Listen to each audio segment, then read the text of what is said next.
ઘણા માણસોની બાજુમાં બેઠા હોય ને તેમ થાય બેઠા જ રહે ક્યાં એની અંદરની ઓરા તમને ખેંચે છે. સારું બહુ ને ગમે, કોને નથી ગમતું? તમારી આત્માને એ અહેસાસ થાય નહીં અહીંયા મજા આવી, બરાબર? તો ખુદ એવા શું કામ ન બની કે મારી પાસે બેસેલા વ્યક્તિને આનંદ થાય, એને ઘડી પર ઓર બેસવાનું મન થાય, એવું હું પોતે શું કામ ન બની? શું કામ ન બની? એવું બનવા માટેની આ વિદ્યા છે, એવું બનવા માટે ઈશ્વરનું નામ છે, એવું બનવા માટે ભક્તિ છે, એવું બનવા માટે અધ્યાત્મ છે, એવું બનવા માટે સમર્પણ છે. આમાંથી કાંઈ પણ જે ફાવે જેમાં મજા આવે પણ કરજો. મનુષ્યનો અવતાર છે. કાલ પણ મેં સત્સંગમાં વાત કરી હતી, આજ ફરીને કહી દઉં. અવતાર લઈને આવ્યા છો. કૃષ્ણ જ અવતાર લે છે, પરશુરામ જ અવતાર લે છે, રામે જ અવતાર લીધો એવું નથી. કૂતરો જન્મે છે, હાથી જન્મે છે, મનુષ્ય અવતાર છે. તમે અવતાર લઈને આવ્યા છો તો કાંઈક તો એવું કરીને જાજો કે ભગવાનને એમ થાય નહીં બરાબર આ અવતાર એને સારી લીલા કરી છે. તો બધી લીલા એ તો આ તો લીલા જ છે, જે કરો છો એ છોડીને જ જવાના છો. તો મનુષ્યનો અવતાર લઈને આવ્યા છો ને, મોક્ષ મેળવવાનો અવતાર આ એક જ છે. કીડી તરીકે ભોગવી જાય એને કર્મ કરવાની છૂટ નથી. હાથી તરીકે ભોગવી જાય એને કર્મ કરવાની છૂટ નથી. કોઈ બી કોઈ ગાય એના વાછડાને એવું કહેતી નથી ભાઈ હું તો ગાય બની જીવી ગઈ, તું મોટે થઈને હાથી થઈ જાય. એને એનો કર્મ ખાલી ભોગવવાનું છે, ભોગવવાની છૂટ છે. સુધારી નથી શકાતું. તમે સુધારી શકો છો, તમને ભગવાને એ મોકો આપ્યો છે. ભગવાન ઇન્દ્ર પાસે નથી. દેવતાઓના રાજા બહુ પુણ્ય કરો ને ત્યારે તમને એવું સ્થાન મળે, દેવતાના રાજા બની જાવ. અને એટલે જ અહીંયા બહુ ભજન કરે ને એટલે ભગવાન ઇન્દ્રનું ઇન્દ્રાસન ડોલે નીચે તરત અપ્સરા મોકલે, પાયાનું ભજન તોડો. એને શું પડી નતો? શું કામ? બહુ પુણ્ય ભેગું થઈ જાય ને એટલે એને ઇન્સિક્યોરિટી આવે, મારું પદ લઈ લેશે તો મારથી જાજુ પુણ્ય ભેગું કરીને ઇન્દ્રનો રાજા મતલબ દેવતાનો રાજા બની શકો પણ મોક્ષ નહીં મળે. ઇન્દ્રને નથી મળતો. એ 84 લાખ યોનિઓના ચક્કરમાંથી તો એ નથી છૂટતો. એકવાર ભગવાન તમારા સારા પુણ્ય ભેગા થઈ જશે ને તો દેવતાનું રાજ્ય આપશે. આ ધરતી ઉપર રાજ્ય નહીં, ઇન્દ્રનું ઇન્દ્રાસન આપશે. પણ કરશો શું? એનું શું કરશો?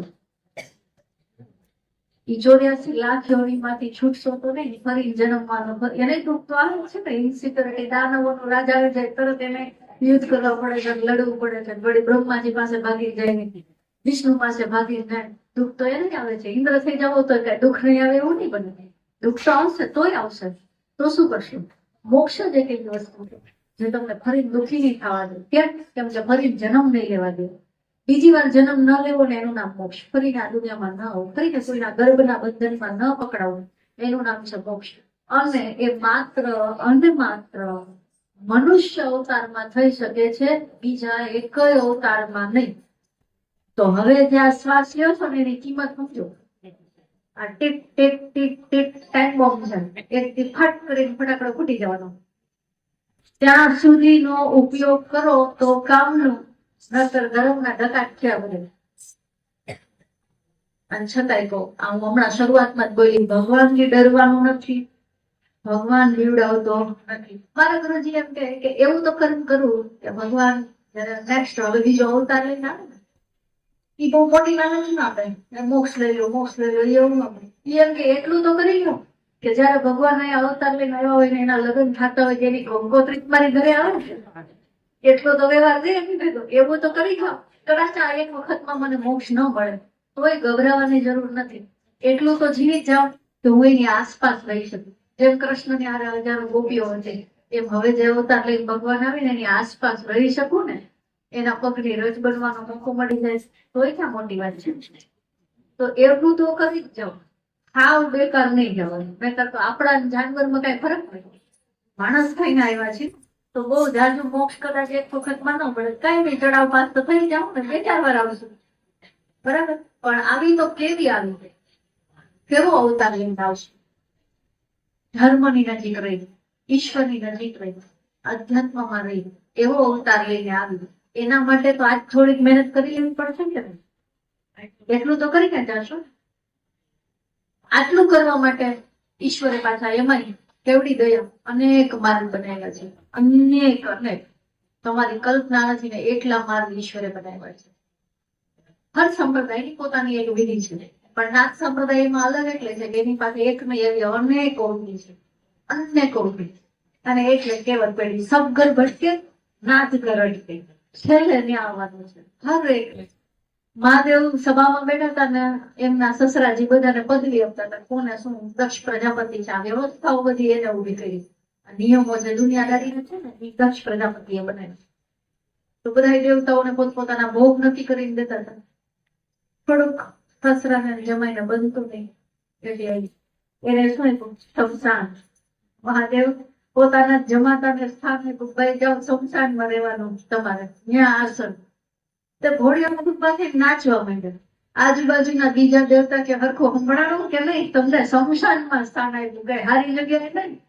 તો બોલે હું ખુશ એટલા માટે છું કે બધા દેવતાઓને તો પૂજવા વાળો એક વર્ગ છે કે ભાઈ વૈષ્ણવ છે તો ભગવાનને પૂજે છે, કોઈ શક્તિના ઉપાસક છે, કોઈ રામને પૂજે, કોઈ કૃષ્ણને પૂજે. મારી પાસે તો બધા આવશે, મરો એટલે દીવો બીજો કોઈ નો લે, મહાદેવ જ છે. પછી હા તમે જેની જિંદગી પર પૂજા કરી હોય ને એ સ્વીકારે નહીં તે દિવસે તમારો દીવો. તમારા નામનો દીવો તો છેલ્લે મહાદેવના મંદિરે જ થવાનો છે. એટલે જાવું તો ત્યાં પડે હર કોઈને. ચાવો તો ભલે, જીવતા જાવ તો વેરી ગુડ, નહીં તો મર્યા પછી ત્યાં તો જવું જ પડશે. શિવ એવો દેવ છે. અને એટલે જ શરૂઆતથી કીધું તું એમાં જ્યાં જ્યાં જીવ ને ત્યાં ત્યાં શિવ તમારી અંદર છે. શ્વાસ લ્યો છો એટલે જીવો છો. ન તો હમણાં બધા રામ બોલો ભાઈ રામ કરીને સંસારને મૂકી આવે. બંધ થઈ જાય કોણ હાથ કરી પટ કરતા મૂકી આવે છે. તો જ્યાં જ્યાં જીવ છે ત્યાં ત્યાં શિવ છે. તમારી અંદરનો શ્વાસ છે ને એ શિવ છે.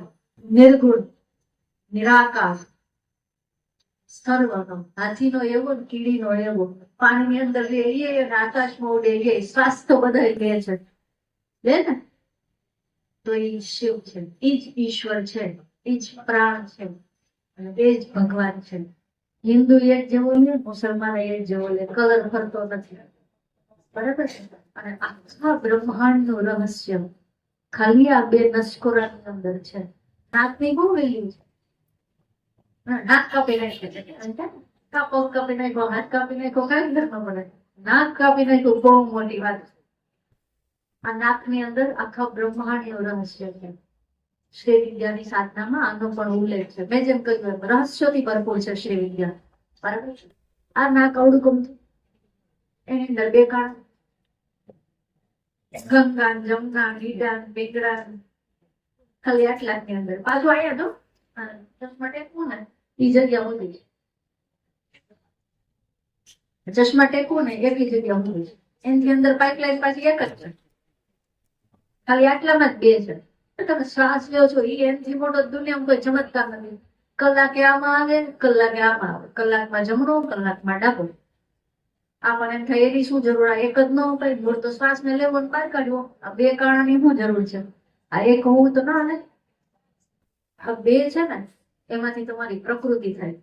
ઉગ્ર કર્મ કરો તો સૂર્ય નાડી થઈ જાય, શીતળ કર્મ કરો તો ચંદ્ર નાડી થઈ જાય.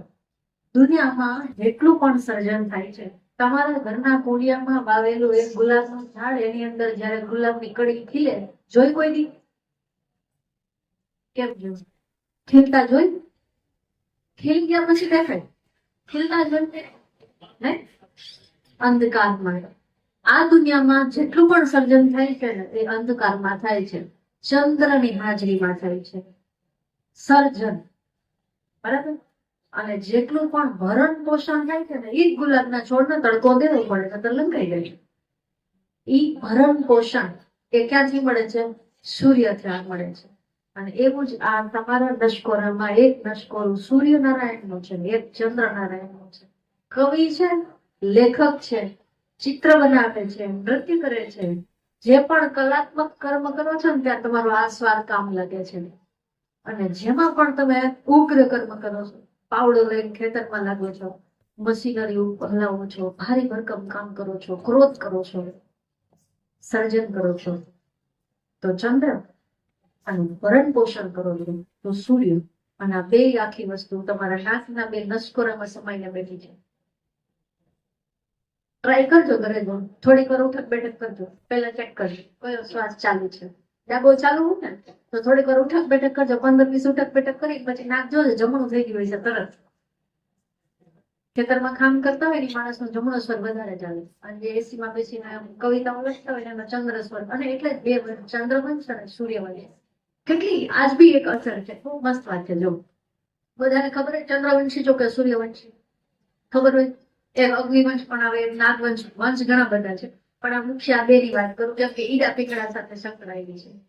ચંદ્રવંશમાં જન્મેલો માણસ હોય ને એ થોડોક જન્મથી સુસ્ત તો હોય જ, એનામાં આળસ હોય.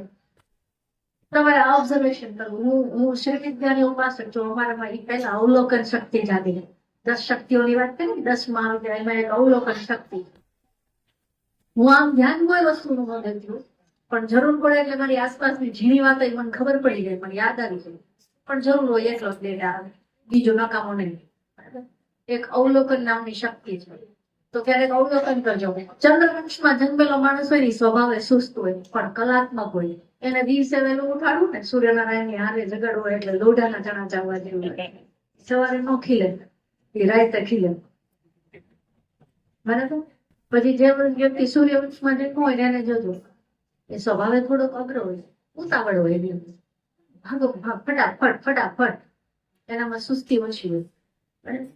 પણ એને રાતે જગાડો કઈક કામ થયો ન થાય, એને લોઢાના ચણા જમવા જેવું થઈ જાય. આટલો પ્રભાવ આકાશમાં ઉગતા સૂર્યનો અને આકાશમાં ઉગતા ચંદ્રનો તમારી ઉપર છે. જયારે ભરતી અને ઓટ આવે છે, ચંદ્રથી જ આવે, અમાસ અને પૂર્ણિમા, સમુદ્રનું કેટલું પાણી હશે. બોલવું હોય ને કાં તો એ બહારની બાજુ આવી જાય ને, બોલવું હોય ને કાં તો અંદરની બાજુ વયું જાય. ખાલી ચંદ્ર અહીંથી લાખો મીલ દૂર છે ચંદ્ર, ત્યાં ચંદ્રનું વધવું અને ઘટવું ધરતી ઉપરના પાણીમાં આટલો પ્રભાવ પાડે છે.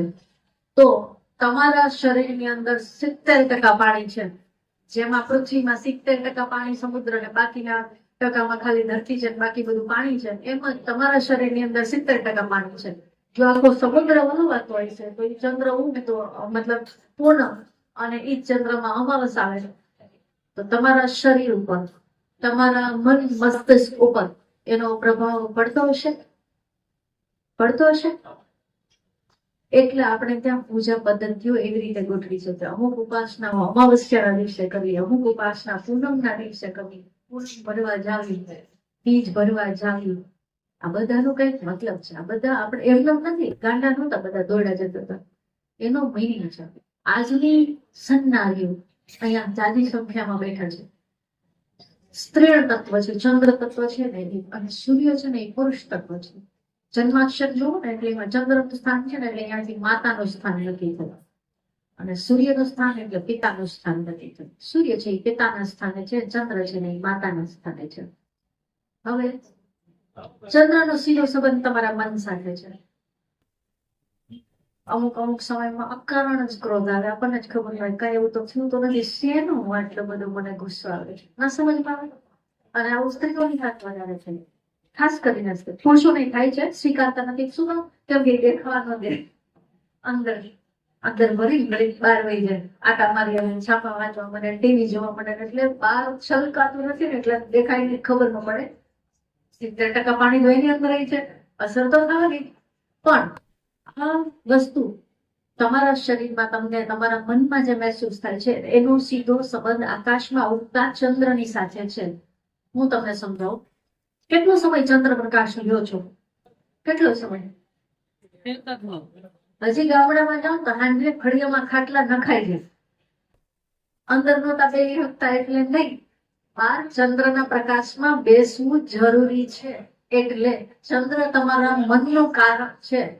આજ બધાના મન ડિસ્ટર્બ છે, બધાને ડિપ્રેશનની વધતી ઓછી માત્રામાં અસર છે. મન બેચેન છે, હા છે. પણ તો સામે ચંદ્ર ક્યાં? તમારી જિંદગીમાં ચંદ્રનો રોલ ક્યાં? એ ચંદ્રના કિરણો ક્યાં? ઓલું જે પૂનમે પૌવા ખાતા એ બંધ થઈ ગયા, એનો મતલબ ચંદ્રની કિરણો એમાં સમજતી. હવે ક્યાં એ પવાઈ ગયા. તો આપણા મન મસ્તિષ્ક ઉપર સૂર્ય એટલું લાખો કરોડો માઇલ દૂર છે, એ પ્રભાવ પાડે છે. એ ચંદ્ર પ્રભાવ પાડે છે. અમથા નથી બિચારા પૃથ્વીની ફરતે આટા મારતા, અમથા નથી પૃથ્વી સૂર્યની ફરતે આટા મારતી. કઈક એનું રહસ્ય છે. તમે જે તિથિમાં જન્મા ને એ તિથિની એક દેવી છે, ખબર છે? હેપી બર્થડે ટુ યુ, બધાએ કેક કાપો, મનાવો જન્મદિવસ. 1 વર્ષ ઓછું થઈ ગયું, આખા ગામને રાજી કરો. પણ એ દિવસે તમને કોઈ એવી દેવી તમને ફેવર કરે છે. તમે જન્મા ત્યારે એક દેવીના નક્ષત્રમાં જન્મા છો. હર તિથિની પોતાની એક દેવી છે. 15 દિવસનું કેલેન્ડર આપણે ત્યાં બને છે. 15 દિવસનું અંધારિયા, 15 દિવસનું અંજવાળિયા. બધાને તારીખ ખબર છે, જન્મની તિથિ પૂછો કોઈને ખબર નથી. કઈ તિથિએ જન્મા હતા નથી ખબર. જન્મની તો ભૂલી જ જાવ છો, છોડો. મર્યા પછી એ તારીખ જ ઉજવે છે, એમાંય તિથિ નથી ઉજવતા, એમાંથી કાઢી નાખ્યું. મૃત્યુની તિથિ ઉજવાની. આપણા વડવામાં ગયા હોય ને એની તિથિના દિવસે ઘરે એની પાછળ પૂજા પાઠ, હોમ હવન, દાન દક્ષિણા, બ્રાહ્મણોને ભોજન તિથિમાં થાય. હવે એ તારીખ પ્રમાણે એમાંય તિથિ નહીં. તિથિ તમારી જન્મની પણ અને મૃત્યુની પણ તમને બહુ ઉપયોગી થાય. આપણે તિથિને ભૂલી ગયા છે. આપણને આપણું કેલેન્ડર જ ભૂલાઈ ગયું છે. જન્મનું નક્ષત્ર અને જન્મની તિથિ તમને કામ લાગે ખબર હોય તો એનો ફાયદો ઉઠાવી શકો. નોલેજ મળે. હર તિથિની એક દેવી છે. એ તમને કેમ ના શું કહેવાય, લાગવક જલ્દીથી દોડીને આવે, નજીકમાં હોય. એ તમે જે જન્મની તિથિ વાળી દેવી તમારા માટે એ છે. પણ આપણને નોલેજ નથી.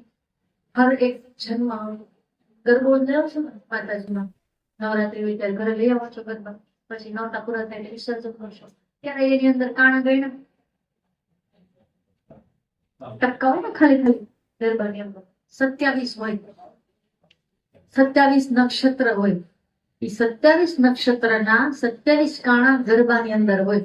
ગરબો એટલે ગર્ભ. એમાંથી જે કાણામાંથી પ્રકાશ દેખાય ને અંદર દીવો કરો એટલે એ એક એક નક્ષત્રનો એક એક આત્મા છે. આ ધરતી ઉપર જે કોઈ જન્માય છે એ બધા કોઈને કોઈ નક્ષત્ર, આપણે વળી નામ પાડ્યું બોલી અંદર વાતો કરી એટલે આ ચર્ચાઓ થાય. કૂતરો એકાદી નક્ષત્રમાં તો જન્મ હોય એ પ્રમાણે એનું ભાગ્ય હોય.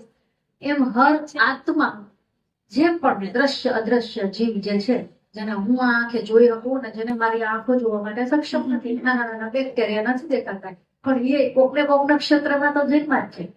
આ બધાનું ભરણ પોષણ કરતી અંદર જે પરમ જ્યોત પરાંબા માં ત્રિપુર સુંદરી છે, એ ગર્ભનું પ્રતીક છે. અને એટલે નોરતામાં આપણે ગરબાની પૂજા કરીએ છીએ, માતૃશક્તિની પૂજા કરીએ છીએ. ઈશ્વરને ધરતી ઉપર આવવા માટે પણ ગર્ભ જોઈએ છે. અને એટલે આપણે ત્યાં ગર્ભની પૂજા થાય છે. જ્યાં આગળ શ્રી યંત્રમાં મેં ત્રિકોણની વાત કરી કે શક્તિના 5, શિવના 4, તો શક્તિને એક વધારે કેમ? ગર્ભ. સ્ત્રી પાસે ગર્ભ છે, એક ત્રિકોણ એનું એક્સ્ટ્રા છે, એટલે શક્તિના 5 અને શિવના 4. આ બે મળીને આખું સમગ્ર બ્રહ્માંડ જે કઈ મને સમજાણું એ પણ હજી ઘણું એવું છે જે હું આ દુનિયામાં આવી છતાં મને નથી ખબર. એ બધું એની અંદર આવી ગયું. જેટલા પણ દેવી દેવતાઓ છે એની અંદર આવી ગયા. 3 કાળ એની અંદર આવી ગયા. 4 માર્ગ ઈશ્વર સુધીના એની અંદર આવી ગયા. 4 વર્ણ એની અંદર આવી ગયા. આ બ્રહ્માંડ ની અંદર જે કઈ છે એ બધું શ્રી યંત્ર ની અંદર આવી ગયું. અત્યારે આપણે એને શું કહી છીએ? લક્ષ્મીજીનું યંત્ર છે. શ્રી યંત્ર એટલે લક્ષ્મીજીનું યંત્ર. લક્ષ્મીજી નારાયણ ભગવાનના ઘરવાળા, માં ત્રિપુરાંબા ભગવાન શિવના ઘરવાળા. આપણે અદલા બદલી જ કરી નાખ્યા. માં ત્રિપુરાંબા ત્રિપુર સુંદરી શ્રી વિદ્યાની અધિષ્ઠાત્રી દેવી છે. શ્રી યંત્રની અધિષ્ઠાત્રી દેવી છે માં ત્રિપુરાંબા. તો આ યંત્ર લગભગ દરેકના ઘરમાં જોઉં છું, પણ એની પૂજા પદ્ધતિ કરતા કોઈને આવડતી નથી. જેમ બધા ભગવાનને અગરબત્તી દીવો દેખાડી દે એમ દેખાડી દે, એટલે ઘરમાં હોવા છતાંય તમને એનો લાભ મળતો નથી. પછી ક્યારેક વિશેષ સમય હશે ત્યારે શ્રી યંત્રની પૂજા અને એના લાભ વિશે પણ ચર્ચા કરીશું. આજનું આ સત્સંગમાં મારા તરફથી બોલવાનું બંધ કરી અને હવે તમારા પ્રશ્નોને આવકારું છું. પ્રેમ ગલી હતી સાકરી તામે દોના સમારી, હું અને તું બે હાલે નહીં. હું છું તો ભગવાન નથી, અને ભગવાન છે તો હું નથી. આ જેને જેને મળ્યા ને એના હું પતિ ગયા ને બે જ મળ્યા છે. અને એટલે તો પાછા વળીને કોઈને કઈ નથી લેતા, કેમ કે હું રહ્યું જ નહીં. કાં તો તમે તમારું હું ખતમ કરી દે તો જે બચે ઈશ્વર, અને કામ તમારું હું એટલું મોટું કરો, એટલું મોટું કરો, રાવણ જેવું, હિરણ્ય કશ્યપ જેવું કે કંસ જેવું એવડું મોટું હું બનાવો કે એને આવવું પડે તોય મળશે. એના હાથે મૃત્યુ એટલે મોક્ષ એનામાં જ સમાઈ લેશે. કયા દાનવનો કયા અસુરનો વધ કરીને એને એના વિશે ખરાબ શબ્દ બોલ્યા નહીં. એને હંમેશા એમ જ કીધું છે કે હવે મારા હાથે મૃત્યુ પામ્યા. આપણા શાસ્ત્રો વચ્ચે મારા હાથે મૃત્યુ મળ્યું છે ને એને સદગતિ મળી ગઈ. ઈશ્વરે એને પોતાની અંદર સમાવી લીધા. તો બે રસ્તા છે, કાં તો હું પકડી લઉં કાં તો તું પકડી લઉં. બે માં નો આવે. હું રહું તું રહું, ભગવાન રે ભક્ત રે, ભક્ત કી ના રાખે, ભગવાન એના ઈશારે નહીં રાખે, એવું ન હાલે. તો તમારા સવાલનો ટૂંકો એવો જવાબ એવો છે કે પાત્રતા વધારો. ઈશ્વર પ્રાપ્તિ પાત્રતા વધારવાથી થશે. સોરી, બંને બંને. જયારે એને કોઈ કામ કરવું છે, સબક શીખવવું છે મને, તો એ કોઈ આકાર લઈને આવશે તો જ મન દેખાશે. તો કૃષ્ણ એનો આકાર સ્વરૂપ છે, પણ એની પહેલા એ ઈશ્વર નિરાકાર સ્વરૂપમાં પણ હતો જ. તમે પણ બંને જ છો. આત્માએ આ તમારો દેહ ધારણ કર્યો ને તો એક આકાર ધારણ કર્યો, પણ એની પહેલા તમારી આત્મા હતી ને એવું તો નહોતું ને. તો બંને છો, સાકાર પણ છો અને નિરાકાર પણ છો. એવી જ રીતના ઈશ્વર પણ સાકાર પણ છે અને નિરાકાર પણ છે. કોઈ દેવતાનો વધ કરવા માટે અહીંયા અવતાર લઈને આપણને કંઈક ધર્મ વિશે શીખવવા માટે જયારે એ રૂપ ધરીને આવે છે ને તો એ આકારમાં આવ્યો, બરાબર. અને જયારે એ આકારમાં નથી તો એ સતત ક્યાં છે? નિરાકાર સ્વરૂપમાં છે. એમ જયારે જીવ કોઈ દેહ ધારણ કરે છે ને તો એક આકારમાં આવે છે, અને જયારે આત્મા કોઈ દેહ ધારણ વગર નહીં તો એ નિરાકાર સ્વરૂપમાં છે. નામ જપનું મહત્વ. કળિયુગમાં સૌથી સહજ, સરળ અને સહેલો ઉપાય એટલે નામ જપ. મનને ભાગતું અટકાવવા માટે કઈક તો દોરી જોશે, કઈક ખૂટો જોશે જેની હારે આ માંકડા જેવું મનને બાંધી શકે, બરાબર. તો હવેનું યુગમાં આપણું જીવન કેવું થઈ ગયું છે? ભાગદોડ, હેક્ટિક. તો આવા સમયમાં ધ્યાન કરવું, યજ્ઞ કરવું. પેલા એ હતું નિત્યક્રમ હતા, બધાની દિનચર્યા હતી. સવારે ઉઠીને યજ્ઞ થતો, નદીમાં સ્નાન કરાતું, કટિબંધ થઈ કટી સુધી ઉભા રહી પાણીમાં, અમુક જાપ થતા, રોજ પિતૃઓના તર્પણ થતા, રોજ સૂર્યના અર્ધ્ય પાછળ. જીવનમાં વણાઈ ગયેલો ધર્મ હતો. પણ હવે કલિકાલમાં એ 99% માઇનસ થઈ ગયું છે. કાંઈ આપણાથી થાય એમ છે નહીં.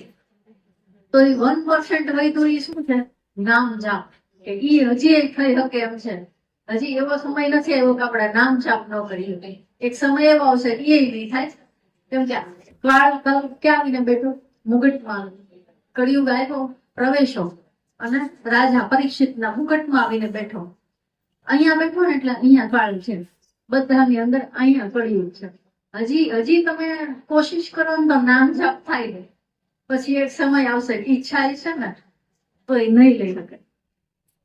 આ કલિકાલમાં સહજ અને સુલભ માર્ગ છે નામ જાપ. હાજી જળ ચેતન. જળમાં હા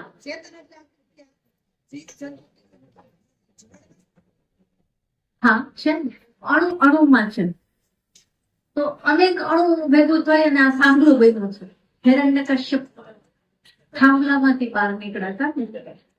હર અણુ છે તો પંચ મહાભૂત માંથી બનેલું ને. આ પથ્થરની દિવાલ છે તો પથ્થર. પંચ મહાભૂત માંથી એક તત્વ તો એમાં છે ભૂમિનું તત્વ, પૃથ્વીનું તત્વ. આ પાંચે પાંચ મહાભૂતના અધિપતિ દેવ કોણ છે?